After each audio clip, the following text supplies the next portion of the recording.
আজকের ভিডিওটা বিশেষ করে ছোটদের জন্য, যারা সবে ছবি আঁকা শুরু করেছে তাদের জন্য আজকের ভিডিওটা।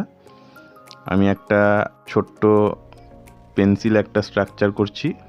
তোমরা সবাই এটা জানো কি? হ্যাঁ, এটা একটা যাত্রীবাহী বিমানের আমি ছবি তুলছি ফুটিয়ে। প্রথমে পুরো স্ট্রাকচারটা পেন্সিলে করে নেওয়ার পর তারপর আমি ব্ল্যাক মার্কারের ব্যবহার করেছি এবং ব্রাশ পেন দিয়ে বিভিন্ন রকমের নকশা করে দিচ্ছি বিমানটির গায়ে। তো ব্ল্যাক মার্কার দিয়ে আমি আউটলাইনগুলো ক্লিয়ার করেছি এবং তারপরে ব্রাশ পেন দিয়ে আমি পুরো বিমানটাকে কালার করে দিচ্ছি। তো তোমরা এইভাবে ঘরে এই ভিডিওটা দেখে দেখে প্র্যাকটিস করতে পারো, সুন্দর হবে। প্রয়োজন পড়লে পজ করে নেবে, কারণ ভিডিওটা এমনিতেই আমি একটু ফাস্ট রেখেছি। রিয়েল টাইমটা দেখালে অনেকটা সময় লেগে যেত।